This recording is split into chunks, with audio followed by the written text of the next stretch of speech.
Livy's account established the foundation for subsequent interpretations, portraying Hannibal as embodying both admirable qualities, strategic brilliance, personal discipline, and alien characteristics, foreign religious practices, Punic faithlessness.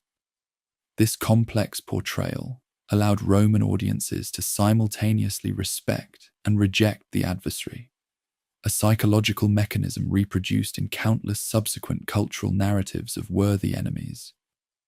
The Renaissance rediscovery of classical sources generated renewed interest, with figures like Petrarch and Machiavelli finding in the Punic conflict essential lessons for their contemporary circumstances. Artistic representations from this period frequently depicted the Carthaginian commander, alongside Alexander and Caesar, as exemplars of military genius, though often with subtle visual cues distinguishing the foreign figure from his classical counterparts. Enlightenment historians approached the conflict through emerging frameworks of rational analysis, with Montesquieu examining how environmental and institutional factors influenced respective strengths of the competing powers. His analysis of how commercial and agricultural economic bases generated different military capabilities established interpretive approaches that influenced subsequent historical methodology.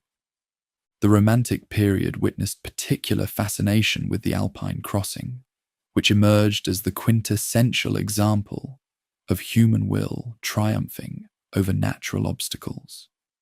J.M.W. Turner's painting, Snowstorm, Hannibal and his army crossing the Alps, 1812, captured this interpretation, presenting the event as a sublime confrontation between human determination and elemental forces. This artistic treatment paralleled contemporary achievements like Napoleon's similar Alpine crossing, demonstrating how historical narrative informed understanding of present actions. Modern cinematic and literary treatments continue this cultural processing, with each generation finding aspects of the conflict that resonate with contemporary concerns. The persistent fascination with asymmetric warfare, resistance against imperial power and individual genius, confronting institutional strength ensures ongoing relevance across changing political landscapes. Perhaps most profoundly, the conflict's legacy lives in historical methodology itself. Edward Gibbon, whose Decline and Fall of the Roman Empire established foundations for modern historical analysis, identified the seeds of Rome's ultimate dissolution in the very victories that established its dominance. His examination of how triumph over Carthage eliminated the external threat that had enforced internal cohesion established essential interpretive frameworks for understanding imperial cycles. Archaeological investigations continue revealing new dimensions of this ancient confrontation. Recent discoveries along the Alpine crossing route have confirmed details from classical accounts while providing fresh insights into logistical challenges and engineering solutions. Underwater archaeology in Mediterranean harbors has recovered Punic and Roman vessel designs, illuminating the naval dimensions often overshadowed by famous land campaigns. For contemporary strategic thinkers, the conflict offers persistent relevance through its demonstration of how asymmetric capabilities generate strategic dilemmas that transcend technological contexts. The fundamental challenge faced by institutional power confronting adaptive genius, by territorial defenders opposing mobile attackers, by hierarchical structures engaging networked adversaries. These dynamics reappear across historical circumstances despite changing technological environments. The final legacy may lie in philosophical reflections on human potential itself. Hannibal's campaign represented an achievement at the outer boundaries of logistical, organizational, and leadership possibility for its historical context.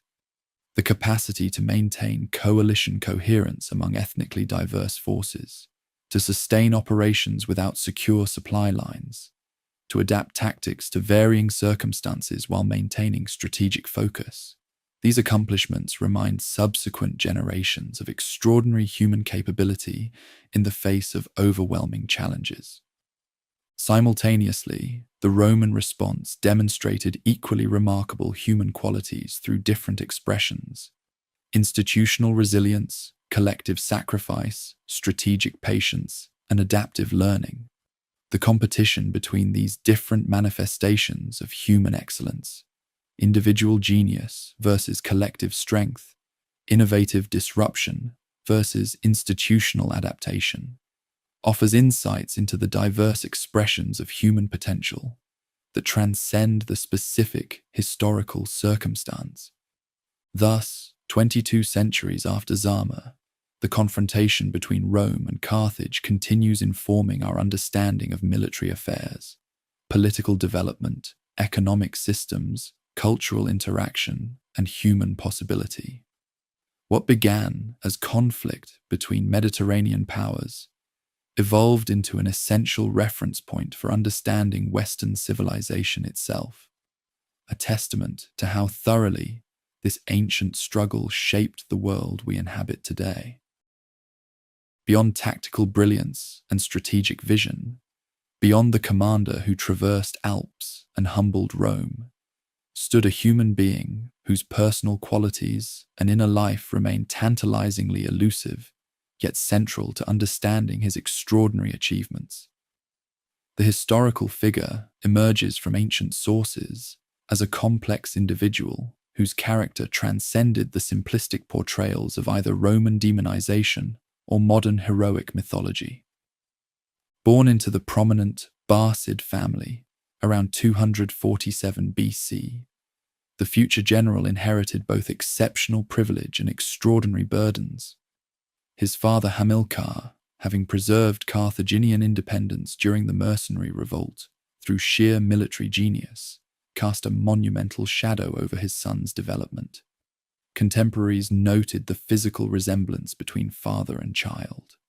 The same piercing gaze, the same austere bearing, the same capacity for inspiring loyalty among diverse followers. Yet unlike many children of exceptional figures who falter beneath parental expectations, young Hannibal seems to have absorbed his father's qualities while developing distinctive capabilities beyond martial skill. Ancient sources emphasize his intellectual cultivation, particularly his fluency in Greek philosophical traditions and mastery of multiple languages, including Greek, Latin, and various Iberian dialects. This linguistic versatility enabled direct communication with diverse coalition forces, eliminating the distortions of translation that plagued many ancient commanders. His personal habits reflected disciplined austerity rather than the luxurious indulgence often associated with Carthaginian elites. Polybius, generally hostile to Punic interests, yet committed to historical accuracy, describes how Hannibal shared the hardships of common soldiers, sleeping on the ground, eating simple rations, exposing himself to the same environmental challenges faced by his troops. This practiced simplicity fostered connection with diverse forces, while demonstrating leadership through example rather than privilege. Even hostile Roman sources acknowledged his extraordinary self-discipline regarding physical appetites. Unlike Alexander, whose brilliant campaigns were punctuated by legendary feasts and drinking bouts, the Carthaginian maintained consistent moderation in food, wine, and sexual activity. This temperance served practical military purposes, maintaining clear judgment under pressure and preserving physical stamina during extended campaigns, while embodying philosophical principles he had absorbed through Hellenic education. Marriage patterns reveal both cultural adaptability and political calculation. His primary union with an Iberian aristocratic woman cemented crucial tribal alliances while demonstrating respect for local customs. However, Livy mentions additional companions who traveled with the army, suggesting adherence to Carthaginian aristocratic practices of maintaining multiple households. This balance between cultural accommodation and maintenance of Punic identity characterized his broader approach to coalition management. Perhaps most revealing were his relationships with subordinates, where ancient sources suggest an unusual combination of authority and accessibility. Unlike Roman commanders who maintained rigid status distinctions, he regularly consulted with officers regardless of social background, valuing practical expertise above hereditary rank. This meritocratic approach enabled identification and promotion of exceptional talents like Hannibal, whose cavalry leadership proved decisive in numerous engagements. His celebrated strategic vision derived partly from extraordinary physical courage that permitted personal reconnaissance of terrain. Rather than relying solely on scouts, he frequently conducted forward observations himself, gaining intimate familiarity with topographical features that informed subsequent battle plans. This willingness to share frontline dangers earned profound respect from common soldiers, while providing tactical insights unavailable through delegation. Emotional discipline complemented intellectual capacity in defining his leadership style. Polybius recounts how, even after the devastating loss of his right eye, during the Arno marshland crossing, he maintained calm determination that steadied wavering troops. This emotional self-regulation, particularly the ability to master natural fear without suppressing empathy, enabled clear decision-making under extreme pressure while preserving human connection with subordinates. His treatment of prisoners revealed a pragmatic approach unconstrained by ideological hatred. After Cannae, he released Roman allies without ransom while keeping Roman citizens for exchange, demonstrating psychological understanding of alliance dynamics. This selective clemency served strategic purposes by encouraging further defections while preserving options for eventual negotiation. The character trait perhaps most frequently noted by ancient writers was his capacity for adaptability without compromising core objectives. Throughout the Italian campaign, he modified tactical approaches based on changing circumstances, shifting from direct confrontation against aggressive consuls to evasion when facing Fabian delaying tactics. This tactical flexibility manifested within consistent strategic vision, revealing a mind capable of balancing immediate adaptation with long-term purpose. His intellectual engagement extended beyond military matters into governance during his brief political career. After returning to Carthage following defeat, he implemented financial and administrative reforms that challenged entrenched corruption. His opposition to oligarchic self-enrichment demonstrated commitment to civic welfare rather than personal advancement, though this principled stand ultimately contributed to his political vulnerability. The family relationships that shaped his early development continued influencing his later actions. His profound loyalty to younger brothers, Hasdrubal and Margot, whom he incorporated into military command structures despite their youth, reflected the familial solidarity cultivated by Hamilcar. This tight-knit fraternal bond provided trusted lieutenants, while occasionally limiting objective assessment of their capabilities. Religious attitudes reveal complex dimensions beyond simplistic portrayals in hostile sources. While Roman accounts emphasized alien, Punic practices, contemporary evidence suggests sophisticated engagement with diverse traditions.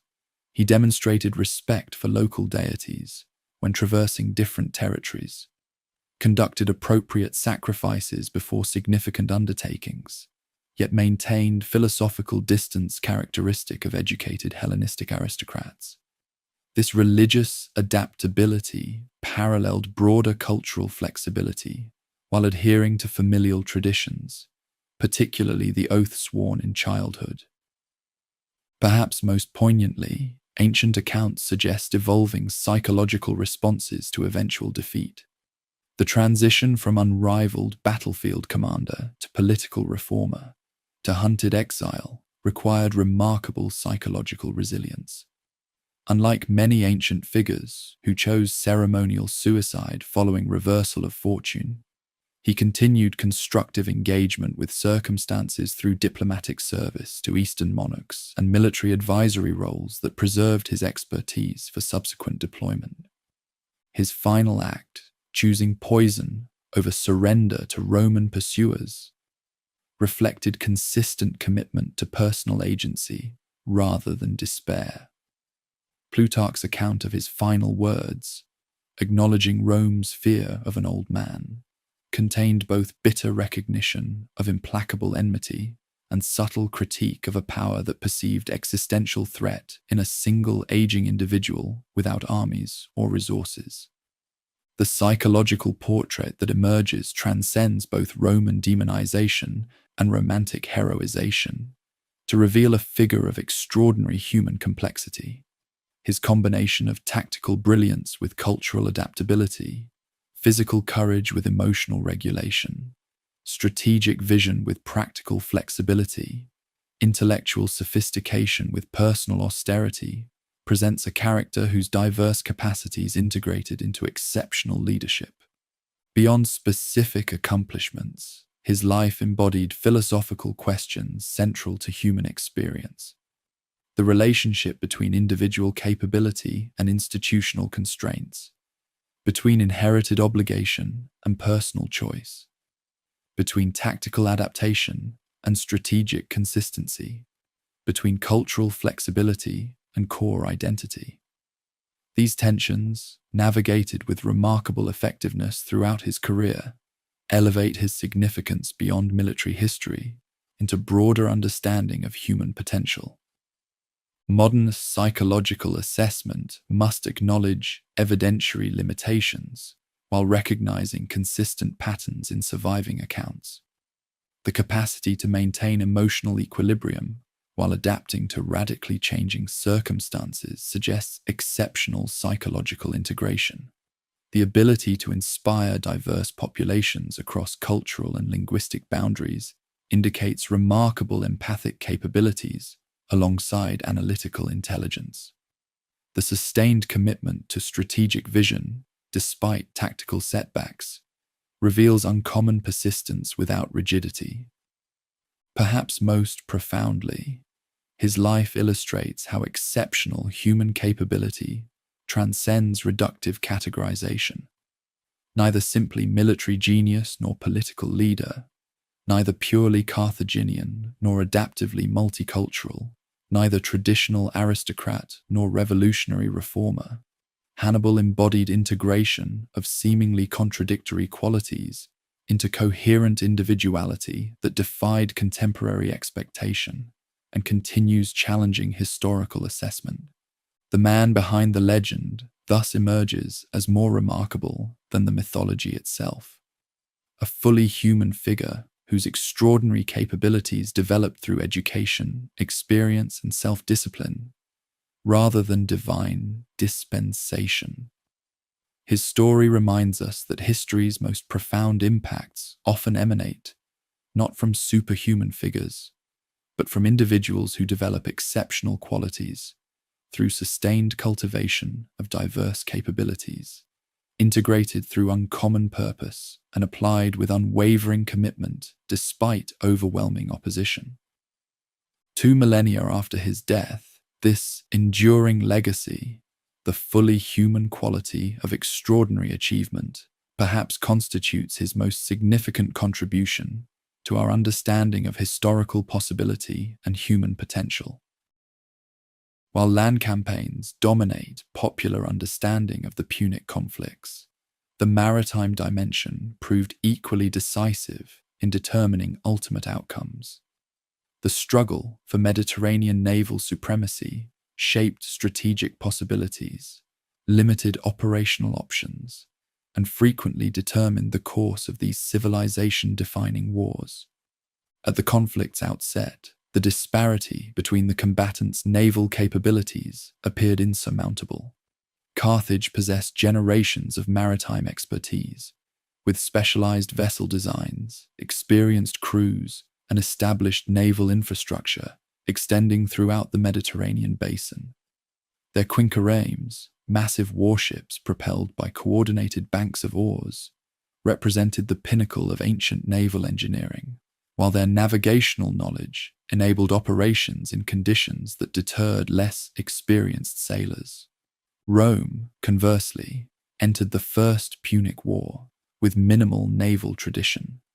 Its previous conflicts had been resolved through land operations against continental opponents, with maritime activities limited to coastal patrol and merchant protection. The Republic possessed few purpose-built warships and lacked personnel trained in naval tactics or the specialized knowledge required for fleet management. This initial disparity makes subsequent developments all the more remarkable. According to Polybius, whose account remains our most reliable source, Romans encountered a beached Carthaginian vessel and used it as a template for rapid shipbuilding. Within months, they had constructed a fleet of over 100 warships, despite lacking prior experience with such vessels. This extraordinary mobilization of resources demonstrated institutional capacity for adaptation that would characterize Roman responses throughout the conflict. Recognizing their crews' inexperience in traditional naval maneuvering, Roman engineers developed an innovation that transformed maritime combat.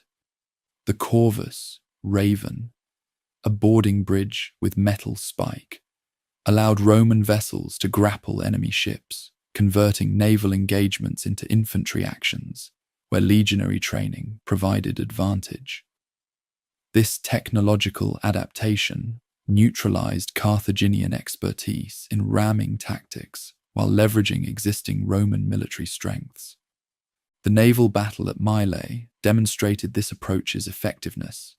Gaius Duilius, commanding the newly constructed Roman fleet, defeated experienced Carthaginian forces through systematic use of the corvus, allowing legionaries to board enemy vessels. The Senate awarded Duilius the first naval triumph in Roman history, establishing precedent for celebrating maritime victories alongside traditional land campaigns. Subsequent naval operations fluctuated between success and catastrophe for both powers. The Roman victory at Immerse, involving nearly 330 ships and over 150,000 men, ranks among history's largest naval engagements in the pre-modern era. Yet nature proved as dangerous as enemy action, with a storm the following year destroying over 280 Roman vessels returning from Africa, causing approximately 100,000 casualties, a demographic catastrophe exceeding any single battlefield defeat. These environmental hazards influenced strategic calculation throughout the conflict. Mediterranean weather patterns, particularly winter storm cycles, imposed operational constraints that moderated year-round naval operations. Supply convoys required careful timing and escort arrangements, while amphibious landings necessitated season-appropriate scheduling. Commanders who disregarded these natural limitations, like Publius Claudius Pulcher at Drepana, often suffered devastating consequences. The First Punic Wars resolution hinged on naval power rather than land campaigns. The decisive battle at the Aegates Islands witnessed the Roman fleet under Gaius Lutatius Catulus intercept a Carthaginian supply convoy attempting to reinforce besieged positions in Sicily. The resulting victory severed Punic logistics, rendering their remaining territorial possessions unsustainable and forcing acceptance of peace terms that included substantial fleet reductions and territorial concessions. The interwar period witnessed divergent naval development patterns. Carthage, adapting to treaty restrictions, redirected maritime resources toward commercial expansion while maintaining sufficient naval presence to protect trade routes.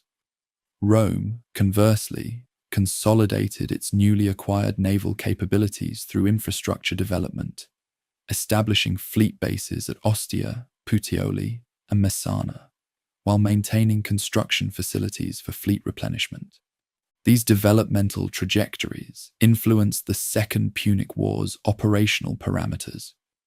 Recognizing Rome's established naval superiority, Hannibal purposefully avoided maritime confrontation during his advance on Italy.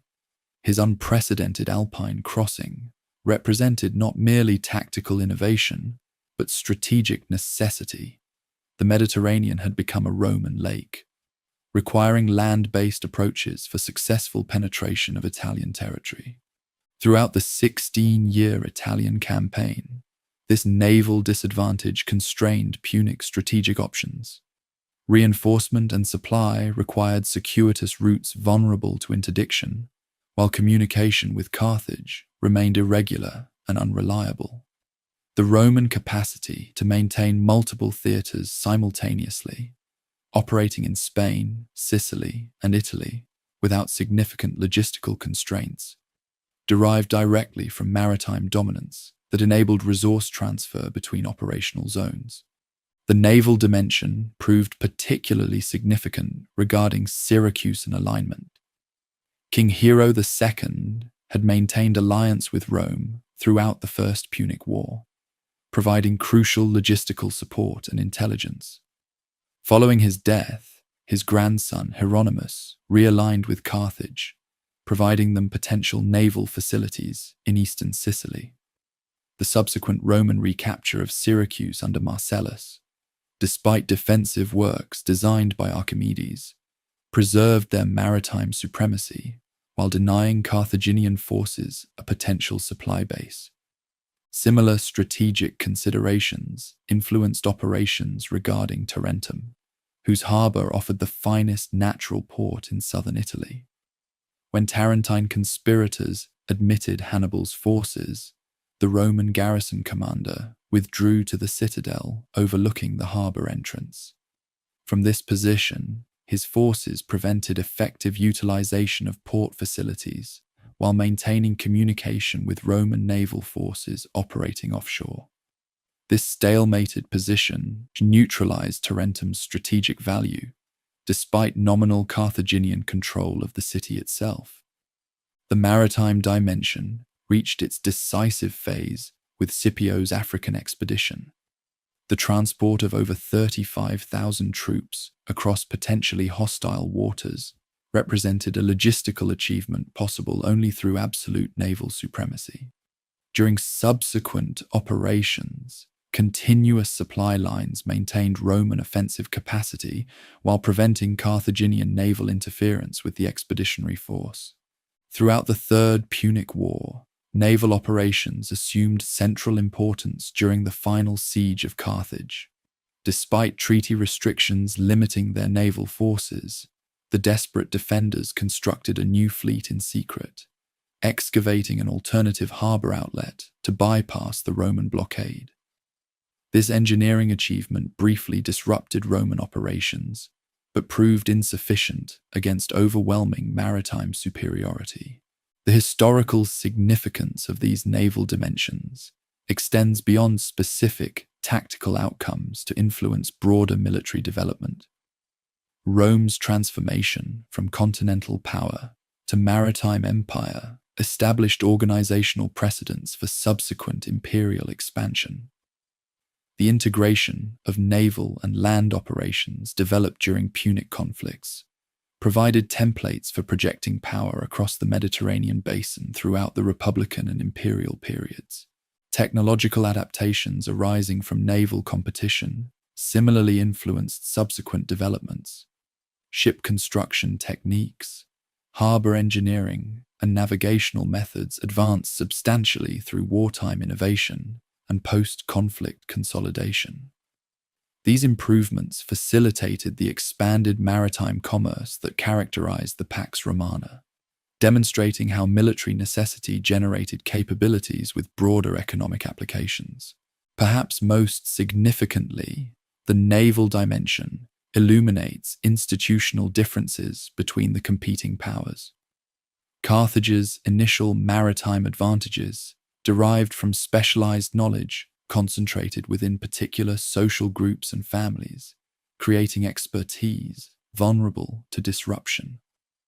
Rome's systematic approach to naval development, standardizing vessel construction, formalizing training procedures, and establishing permanent infrastructure, created institutional capabilities transcending individual knowledge or experience. This contrast reflected broader distinctions in governmental organization that ultimately proved decisive across all dimensions of the protracted conflict. The Roman capacity to absorb catastrophic losses, sustain multiple operational theaters, and maintain strategic coherence despite changing leadership derived from institutional strengths rather than individual brilliance. In this respect, the naval dimension perhaps most clearly demonstrates how Roman organizational systems eventually prevailed against the individual genius that had initially threatened their existence. Among the most vivid elements of the Carthaginian military apparatus, the war elephants that accompanied their expeditionary forces have captured imagination across centuries, while raising profound questions about ancient military logistics, animal training, and psychological warfare. These massive creatures, primarily North African forest elephants rather than the larger Indian species, constituted a distinctive component of Punic battlefield operations, with complex practical and symbolic dimensions. Carthaginian adoption of elephants as military assets originated following encounters with Pyrrhus of Epirus, whose campaigns in Sicily introduced these formidable creatures to Western Mediterranean warfare.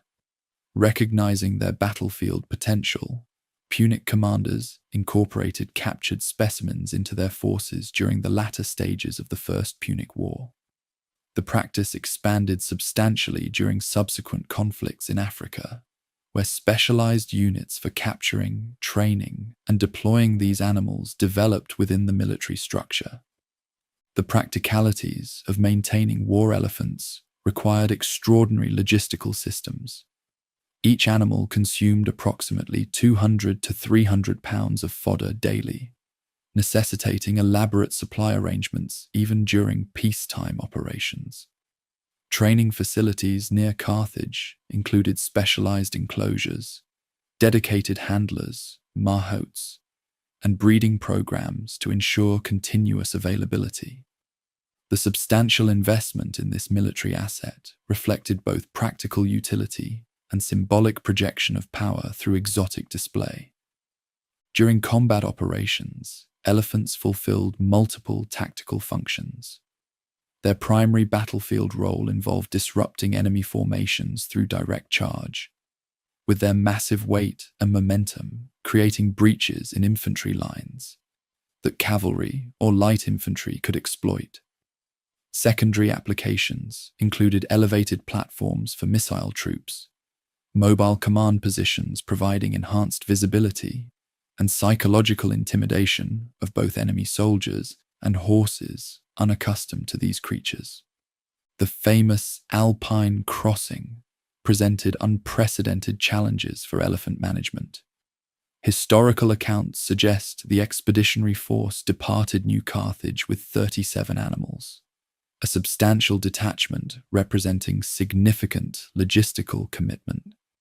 The difficulties these creatures encountered during mountain transit exceeded even human hardships, with specialized forage requirements proving particularly problematic in alpine environments lacking suitable vegetation. Ancient sources describe ingenious solutions for particularly treacherous passages, including wooden platforms constructed to provide stable footing across unstable terrain. The loss rate proved substantial nonetheless, with only a handful, perhaps as few as 7, surviving to operational deployment in Italy. This devastating attrition rate raises questions about the strategic calculus behind including these high-maintenance assets in the expedition. suggesting their psychological impact may have outweighed practical battlefield utility. That psychological dimension became evident during early Italian engagements, particularly at the Trebia River, where surviving elephants contributed significantly to routing Roman cavalry unaccustomed to their sight, sound, and smell.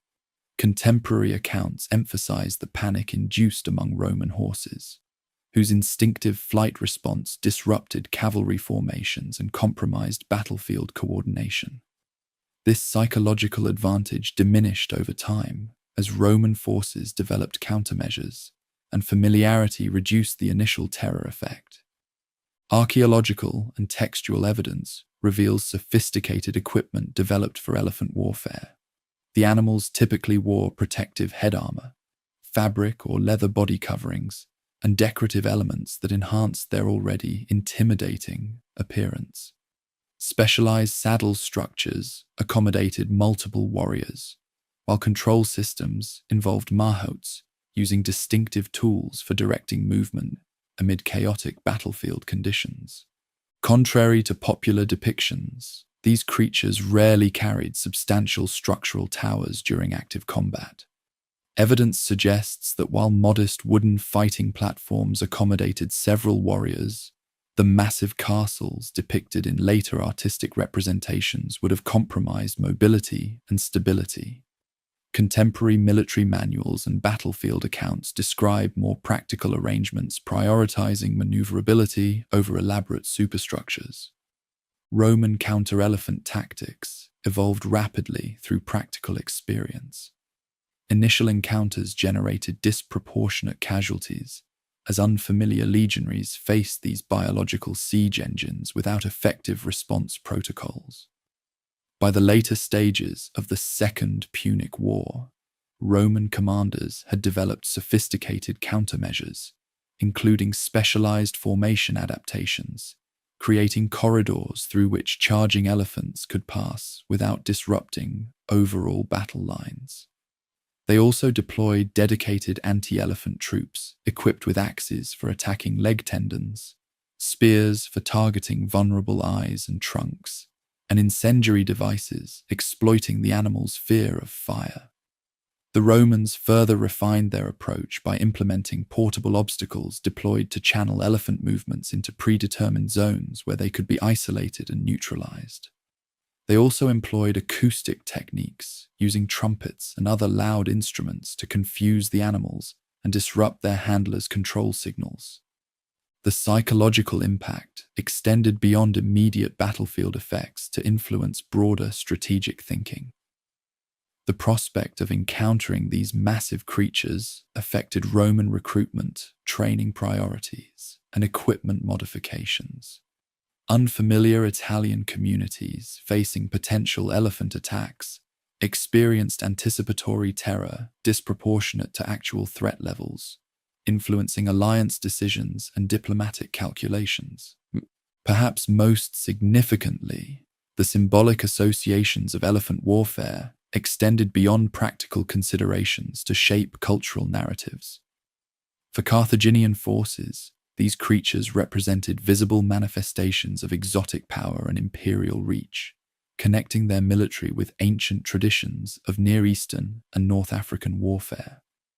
For Roman observers, they symbolized the fundamental foreignness of their adversary, reinforcing conceptual distinctions between familiar Italian adversaries and the alien Punic threat.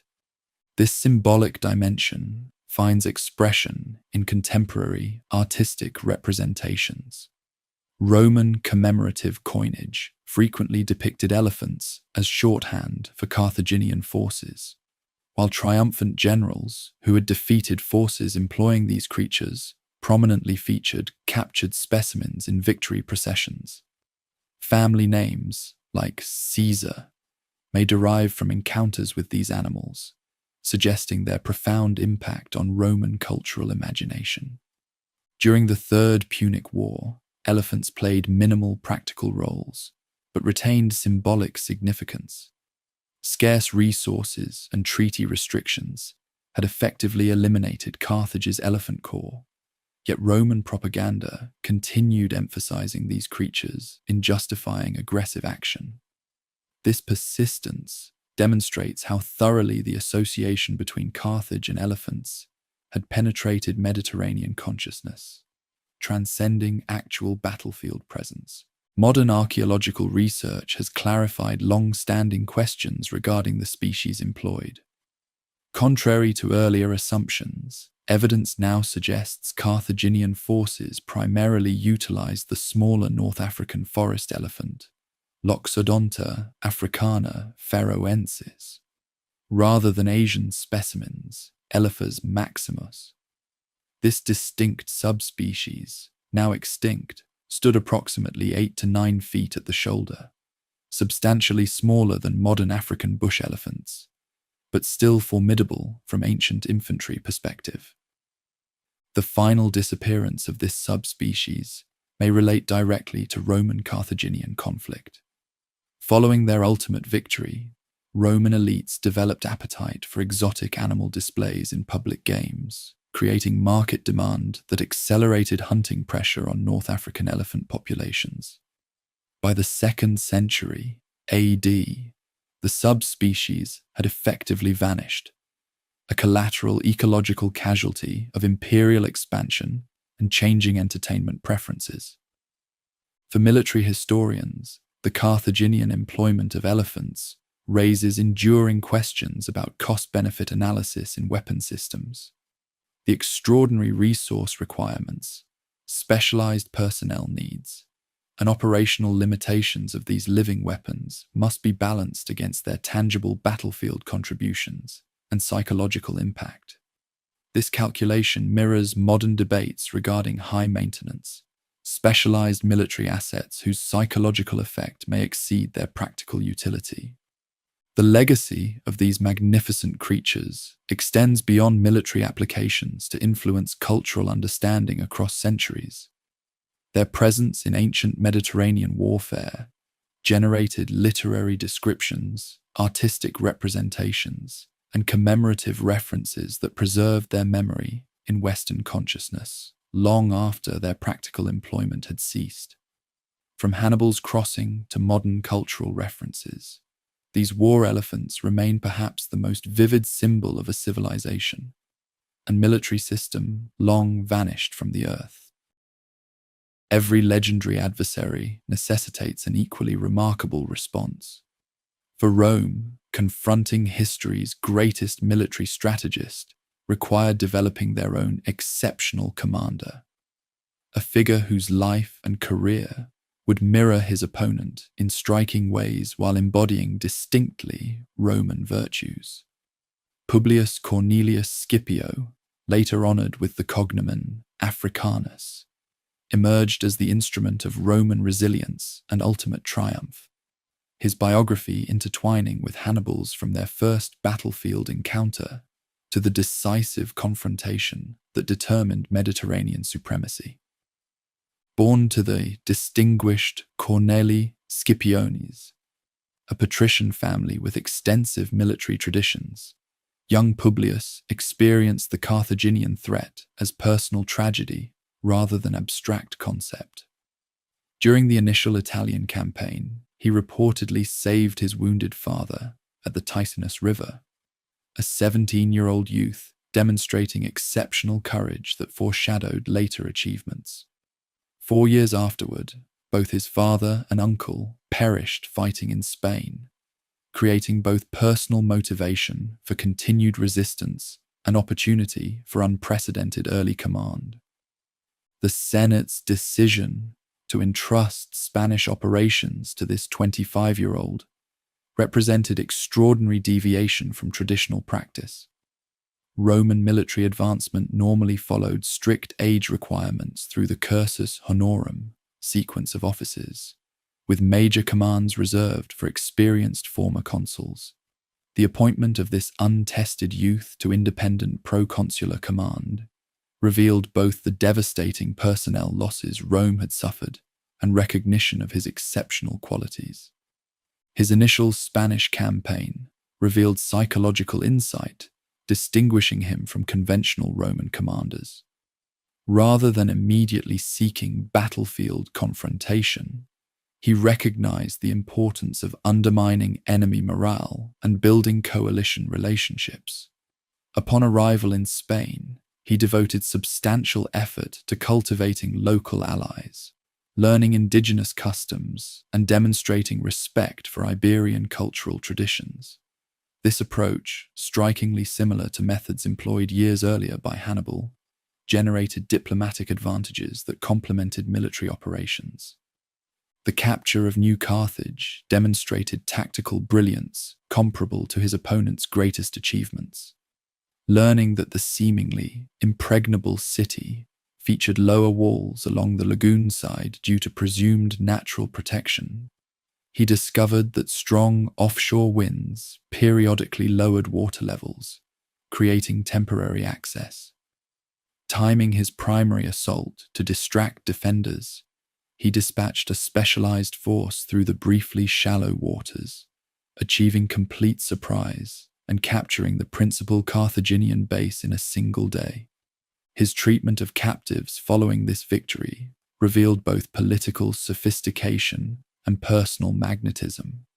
Spanish hostages, held by Carthaginian forces to ensure tribal loyalty, received immediate release without ransom, generating goodwill among indigenous communities. Female captives, including a renowned beauty, reportedly offered for his pleasure, received respectful protection and restoration to families or fiancés, creating personal narrative that enhanced his reputation for self-discipline and honor among potential allies. The systematic Spanish campaign culminated at Ilipa, where he demonstrated mastery of the tactical deception methods previously used against Roman forces. For several days, he established predictable patterns of troop deployment, with Roman legionaries in the center and Spanish auxiliaries on the wings.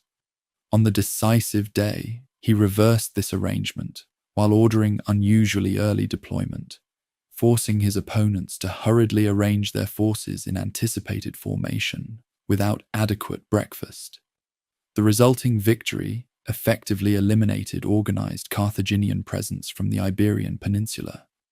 His return to Rome initiated political controversy that revealed tensions between traditional authority structures and emerging military individualism. Despite unprecedented success, he faced opposition to his proposal for directly attacking North Africa. Conservative senatorial elements, particularly Fabius Maximus, advocated continued focus on Italian operations rather than high-risk expeditionary warfare. The resulting compromise, authorization without adequate official resources, forced him to recruit volunteer forces motivated by personal loyalty rather than state authority. The African expedition began with Scipio, applying lessons learned from previous Carthaginian successes against Roman forces.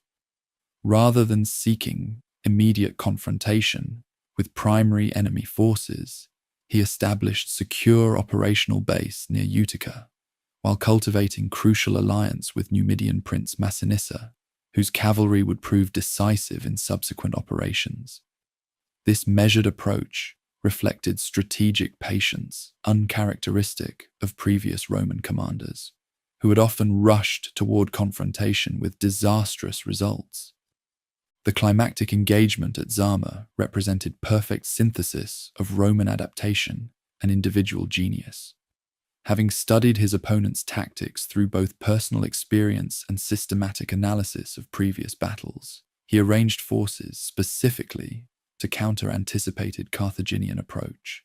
His formation incorporated deliberately wide spacing between manipular units, creating passages through which charging elephants could pass without disrupting overall battle integrity.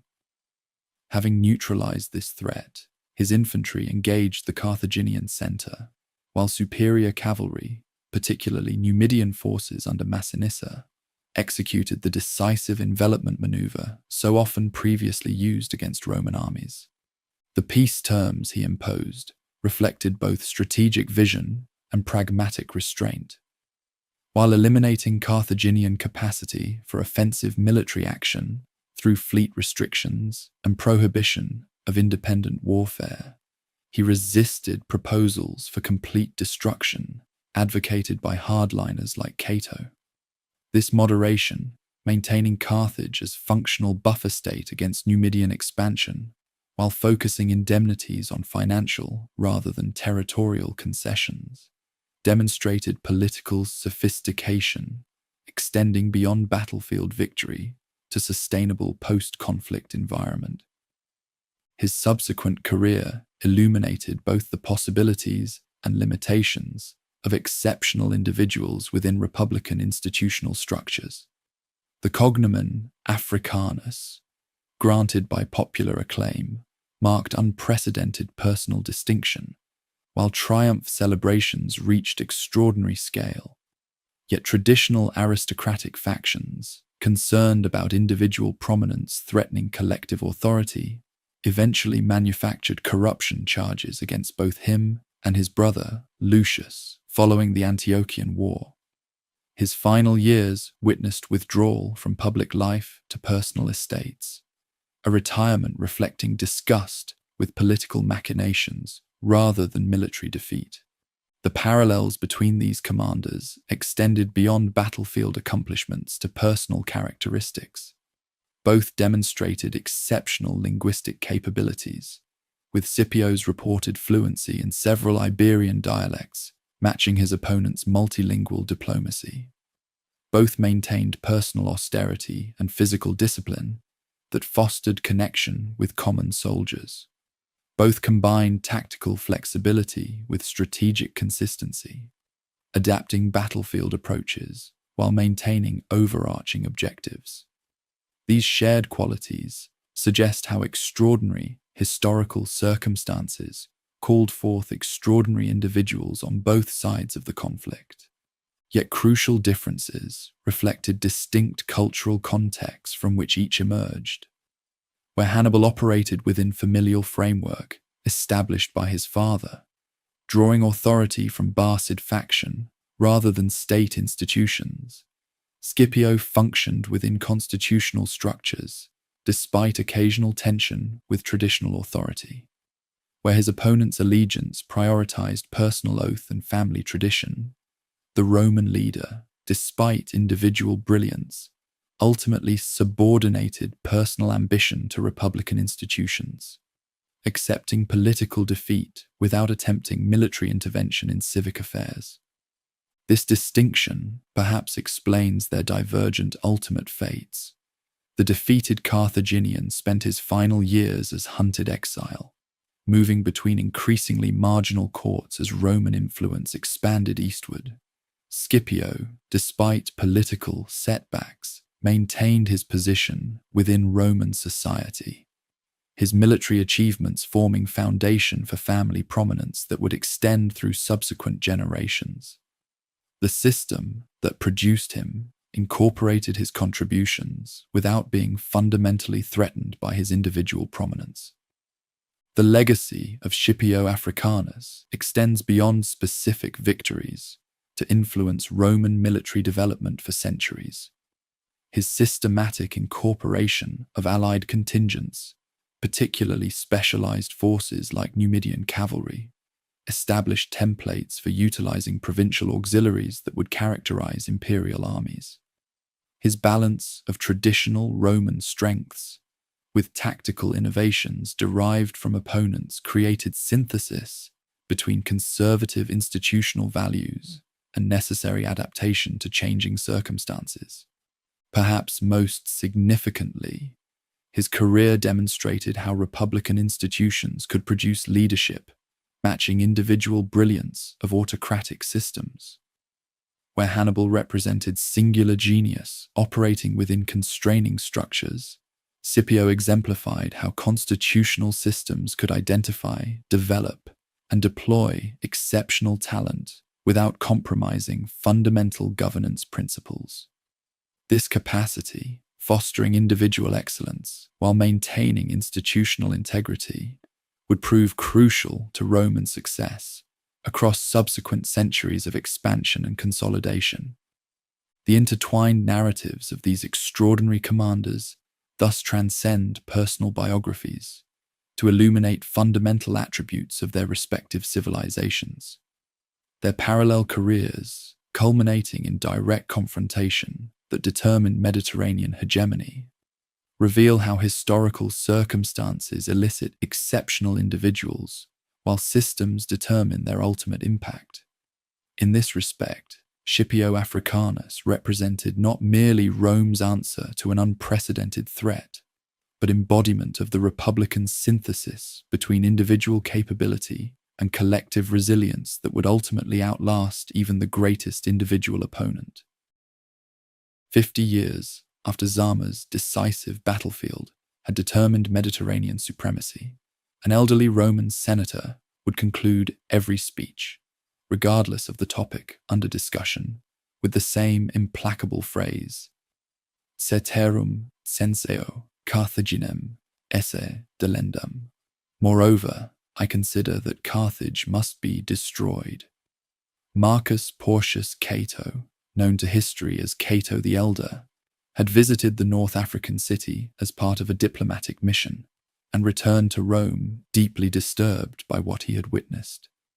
Against all expectations, Carthage had recovered remarkable prosperity, despite the punitive peace terms imposed after the Second Punic War.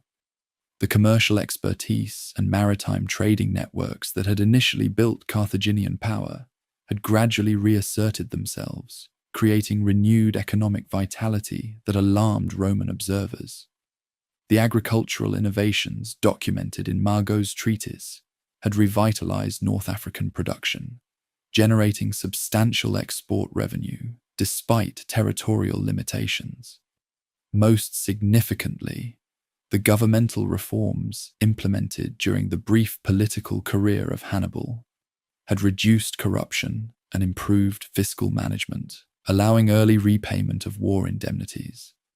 This economic renaissance occurred precisely when Rome faced increased challenges managing its expanding imperial possessions.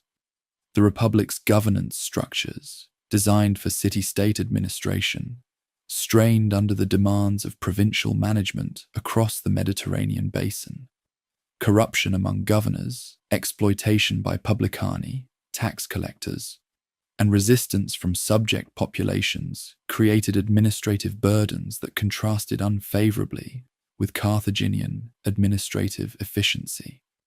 For conservatives like Cato, this comparative stability represented implicit critique of Roman governance rather than admirable recovery. The specific catalyst for the final conflict emerged from ongoing border disputes between Carthage and neighboring Numidia. Under King Massinissa, Rome's crucial ally during the Second Punic War, Numidian forces systematically encroached upon Carthaginian territory, claiming disputed regions through combinations of historical precedent and simple opportunism. The peace terms forbidding Carthage from military action without Roman permission created an impossible situation. Each appeal to Rome for intervention resulted in commissions that generally favored Numidian claims, while demanding Carthaginian compliance. By the early 1500s, Carthaginian patience with this systematic dismemberment expired. After particularly egregious Numidian annexation of valuable agricultural territories in the Bagradus Valley, Carthage assembled military forces for territorial defense, a clear technical violation of treaty terms. The resulting conflict proved disastrous, with Carthaginian forces suffering comprehensive defeat due to 5 decades of military neglect. This violation, however justified by circumstances, provided legal pretext for Roman intervention. The Senate dispatched delegation demanding extraordinary concessions as punishment for treaty violations. These included surrendering 300 children from elite families as hostages and transferring all military equipment to Roman control. Desperate to avoid another devastating conflict, Carthaginian authorities complied with these humiliating requirements, delivering both hostages and massive quantities of weapons to demonstrate submission. What followed revealed the true Roman intentions. Having secured both Carthaginian hostages and disarmament, Consul Lucius Marcius Censorinus delivered the final demand. The entire population must abandon their city and relocate at least 10 miles inland, permanently surrendering their connection to the sea that had sustained their civilization for 7 centuries. This requirement, effectively demanding cultural suicide, revealed that no level of compliance would satisfy Roman determination to eliminate their ancient rival. Faced with extinction regardless of choice, the Carthaginian population chose resistance despite overwhelming odds. A remarkable civilian mobilization transformed the disarmed city into improvised arsenal. Women donated their hair for catapult ropes, metal ornaments for weapons, and temple decorations for armor. Craftsmen converted agricultural implements into military equipment, while abandoned mines and workshops became production facilities for replacement armaments. Within months, the supposedly disarmed population had created substantial defensive capabilities through sheer determination and technical ingenuity. The siege that commenced proved unexpectedly challenging for Roman forces. The city's formidable defenses, triple walls reaching heights of 40 feet, with integrated towers and complex defensive zones, had been continuously improved since the previous conflict. The artificial harbour facilities contained sophisticated docking arrangements and defensive installations that complicated naval blockade. Most significantly, the defenders' desperate commitment created resistance intensity that surprised attacking forces accustomed to quick capitulation when facing overwhelming odds.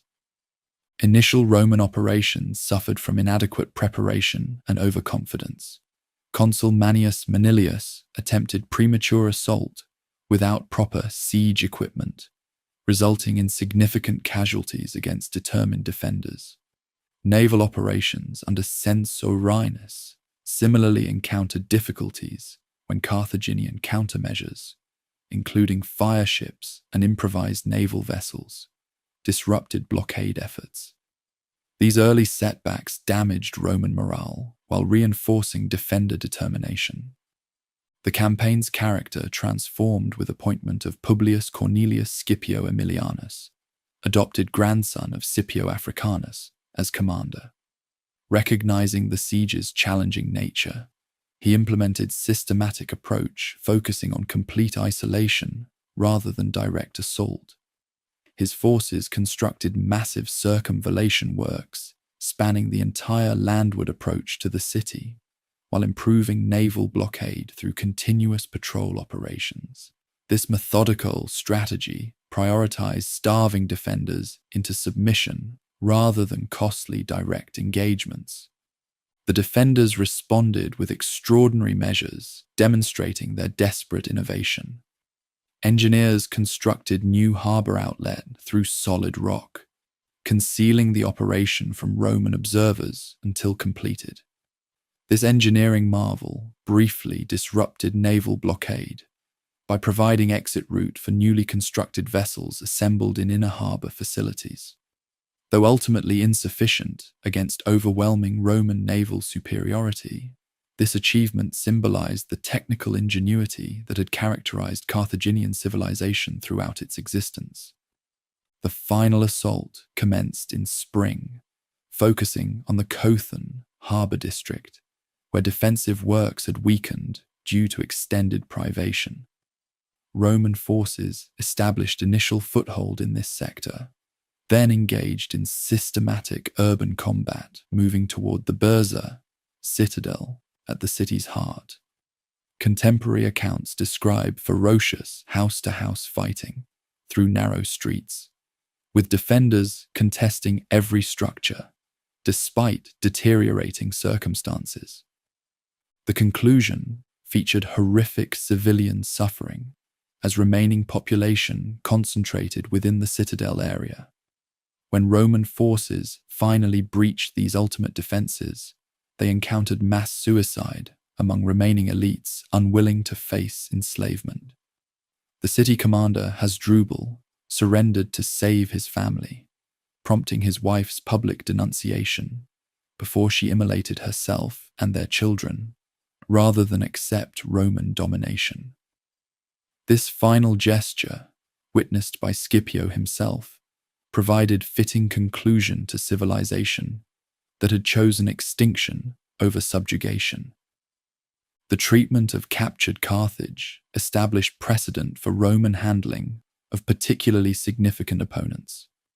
Under senatorial directive, Scipio implemented complete destruction rather than conventional occupation. Surviving structures underwent systematic demolition, with building materials scattered to prevent reuse. Agricultural land received ritual application of salt, symbolically rendering it barren for future cultivation. The surviving population entered slavery, dispersed throughout Roman territories, to eliminate possibility of community reconstitution. This extraordinary annihilation, extending beyond military defeat to cultural eradication, reflected deeper Roman anxiety than conventional historical treatments suggest. The systematic removal of Carthaginian achievements, including destruction of their libraries, with sole exception of Mago's agricultural treatise, indicated determination to eliminate not merely a rival power, but alternative civilizational model that had demonstrated resilience despite previous defeats. Archaeological evidence confirms contemporary accounts regarding destruction thoroughness. Excavations reveal destruction layer containing evidence of intense fires, reaching temperatures sufficient to melt metal objects. Human remains show patterns consistent with massacre rather than conventional battle casualties. The city's magnificent harbour installations, renowned throughout the Mediterranean, underwent methodical dismantling that rendered them permanently inoperable. The aftermath witnessed fundamental regional transformation. The territory became Africa Province, first trans-Mediterranean addition to Rome's expanding imperial system. Julius Caesar would later propose colonial resettlement at the site, implemented after his assassination as Colonia Julia Carthago. This Roman city, built atop the destroyed Punic predecessor, eventually became provincial capital and major urban centre, though bearing no cultural continuity with the civilization it replaced. For Roman collective consciousness, Carthage's destruction represented both triumph and cautionary example. Polybius records Scipio's famous statement while watching the city burn. "A glorious moment, Polybius, but I have a dread foreboding that someday the same doom will be pronounced upon my own country." This recognition that imperial powers might themselves face similar fate revealed awareness that the historical processes unleashed through Mediterranean hegemony contained potential cyclical patterns. The eliminated Carthaginian civilization, Phoenician in origin, African in location, multicultural in composition, represented alternative development pathway within Mediterranean context. Its commercial orientation, religious practices, governmental structures, and technological approaches had offered distinct model from the militarized agrarian system that replaced it. The thoroughness of its eradication ensured that subsequent regional history would develop along exclusively Roman parameters. Perhaps most significantly, the Third Punic War demonstrated how thoroughly security concerns had become self-fulfilling prophecy. The systematic Roman dismantling of Carthaginian recovery options following the Second Punic War had created precisely the desperate circumstances that eventually justified complete destruction. This pattern, imposing impossible constraints upon defeated opponents, then citing their inevitable resistance as justification for annihilation, would reappear throughout subsequent imperial history. The destroyed civilization's final legacy perhaps lies in how thoroughly its obliteration has served as cautionary example of absolute defeat.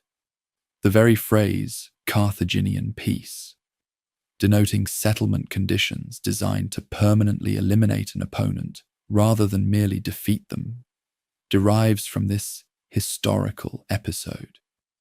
The salting of fields, whether literally implemented or symbolically interpreted, represents the ultimate extension of victory beyond military defeat to civilizational erasure. 22 centuries after its implementation, this thorough destruction continues generating archaeological challenges. Recent excavations utilizing modern techniques have revealed previously unrecognized Punic cultural elements surviving beneath Roman construction layers. These discoveries suggest that despite extraordinary efforts at complete eradication, aspects of Carthaginian civilization persisted through incorporation into successor cultures. A reminder that even the most determined attempt at cultural annihilation rarely achieves absolute success. In the shadowed confines of the United States Naval War College, officers gather to analyze ancient battles whose lessons transcend technological evolution. At West Point and Sandhurst, cadets trace maneuvers executed on dusty plains over 2 millennia past. In corporate boardrooms, executives study strategic principles developed for conflicts fought with spear and sword. The Punic Wars, particularly the extraordinary campaigns of Hannibal Barca, continue providing intellectual frameworks for understanding conflict, leadership, and strategic thinking across diverse contexts in our contemporary world. This persistent relevance stems from the conflict's foundational nature in Western military and political development. The challenges faced by both Rome and its North African adversary, asymmetric capabilities, multicultural coalition management, resource allocation across multiple theaters, balancing tactical flexibility with strategic consistency, remains central to modern organizational leadership, despite radical transformations in technology and social structures. The enduring fascination with these ancient struggles transcends historical interest to inform practical approaches across disciplines. Military professionals find particular value in studying the tactical innovations demonstrated throughout the conflict. The double envelopment at Cannae remains the quintessential battlefield maneuver, demonstrating perfect coordination between center and wings while exploiting momentary positional advantage. The Lake Trasimene ambush illustrates principles of terrain utilization and deception that remain applicable across technological contexts. The Roman adaptation following these defeats, developing counter-tactics while maintaining institutional cohesion, provides essential case study in organizational learning under extreme pressure. Beyond specific engagements, these campaigns demonstrate enduring principles of operational art that transcend technological evolution. Hannibal's approach to logistics, living off conquered territories while maintaining strategic mobility, established paradigms for force projection that influenced commanders from Napoleon to Patton.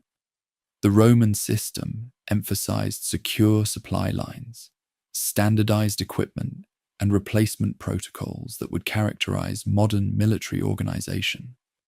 These contrasting approaches continue informing contemporary debates regarding mobility versus security in expeditionary operations. Strategic studies programs worldwide particularly value examining how each power leveraged distinctive strengths while addressing critical vulnerabilities. The Punic emphasis on superior generalship, coalition warfare, and operational mobility reflected realistic assessment of demographic limitations and commercial priorities. The Roman focus on institutional resilience, standardized training, and strategic persistence similarly aligned with their agricultural foundation and citizenship structure. This alignment between strategic approach and underlying societal characteristics remains central to effective security planning across historical contexts. Political scientists and international relations theorists find equally valuable lessons in the diplomatic dimensions of the protracted conflict. The management of alliance systems, neutralization of potential threats through preemptive diplomacy, and calibration of peace terms to achieve sustainable outcomes, rather than merely punitive satisfaction, all represent challenges that persist in contemporary geopolitics. The evolution from bipolar Mediterranean system to Roman hegemony offers instructive parallel to modern transformations in international order.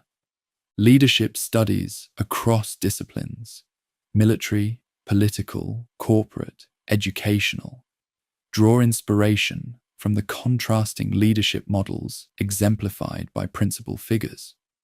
Hannibal's approach emphasized individual brilliance, holistic understanding across domains, military, cultural, psychological, and adaptability within consistent strategic vision. The Roman system developed distributed leadership capabilities through standardized training, clear organizational structures, and promotion based on demonstrated competence. These different leadership philosophies, individual genius versus institutional excellence, continue informing organizational design and leadership development across sectors. Technological innovation during the conflict similarly provides templates for understanding adaptation under competitive pressure. The Roman development of the corvus, boarding bridge, to neutralize Punic naval superiority represents classic example of asymmetric response to technological disadvantage. The engineering solutions during the Alpine crossing demonstrate how determined leadership can overcome environmental constraints through technical creativity. These historical cases inform contemporary approaches to technological disruption and competitive innovation in fields ranging from military modernization to corporate competition. Business strategists have particularly embraced lessons from these ancient conflicts. The contrast between the Mediterranean trading network, flexible, opportunity-focused, innovation-friendly, and Roman agricultural military complex, standardized, process-oriented, scale-advantaged, presents instructive parallel to contemporary competition between agile disruptors and established industry leaders. The ultimate Roman victory through institutional resilience, rather than brilliant leadership, offers cautionary lessons regarding sustainable competitive advantage versus temporary brilliance, a distinction that remains central to business longevity. Popular culture continues processing these historical events through creative reinterpretation. Cinema has repeatedly attempted capturing the dramatic potential of the Alpine crossing, though technical and budgetary constraints have limited full realization of this spectacular achievement. Historical novels exploring the conflict, from Flaubert's Salammbô to Ross Lecky's Hannibal, continually reimagine these events for successive generations, often reflecting contemporary concerns regarding imperialism, cultural clash, and exceptional leadership. Archaeological investigations continue enriching understanding through material evidence that complements literary accounts. Recent excavations along Alpine routes have identified encampment sites confirming aspects of ancient descriptions while providing new insights into logistical challenges. Underwater archaeology near Sicilian waters has recovered rams from warships engaged in First Punic War naval battles. The ongoing excavation of ancient Carthage itself, beneath the modern Tunisian capital, continues revealing cultural sophistication that challenges traditional narratives of civilizational hierarchy. Digital humanities approaches have enabled new analytical perspectives through computational examination of ancient sources. Network analysis techniques applied to diplomatic relationships, documented in classical texts, illuminate alliance patterns previously obscured by narrative focus on primary powers. Geographic information systems integrated with archaeological data enable more precise reconstruction of campaign movements, revealing logistical constraints and opportunities that influence strategic decisions. These approaches demonstrate how technological innovation in research methodology continues enhancing understanding of even well-documented historical events. Educational applications extend beyond military academies to broader pedagogical contexts. The narrative arc of the conflict, featuring exceptional individuals, dramatic reversals, ethical dilemmas, and civilizational consequences, provides exceptional teaching vehicle for developing critical thinking skills. The complex interaction between individual agency and structural factors challenges simplistic historical interpretation, while demonstrating how contingent factors shape long-term outcomes. These qualities make the Punic Wars particularly valuable for educational approaches emphasizing analytical skills rather than mere factual transmission. Ethical dimensions receive increasing scholarly attention as contemporary concerns influence historical interpretation. The Roman decision to completely destroy Carthage raises questions regarding proportionality in conflict termination and cultural erasure as policy instrument. The willingness to sacrifice civilian populations during the final siege similarly provokes examination of leadership ethics under existential threat. These historical cases provide valuable perspective for contemporary ethical discourse regarding civilizational conflict, cultural preservation, and legitimate war termination. Perhaps most profoundly, these ancient conflicts continue illuminating fundamental questions regarding human nature and social organization that transcend specific historical circumstances.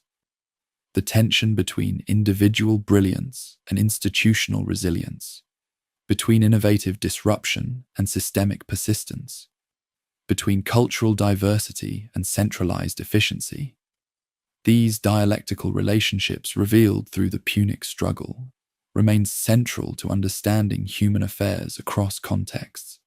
The 21st century faces challenges that would seem entirely alien to participants in these ancient conflicts: climate change, artificial intelligence, bioengineering, space exploration.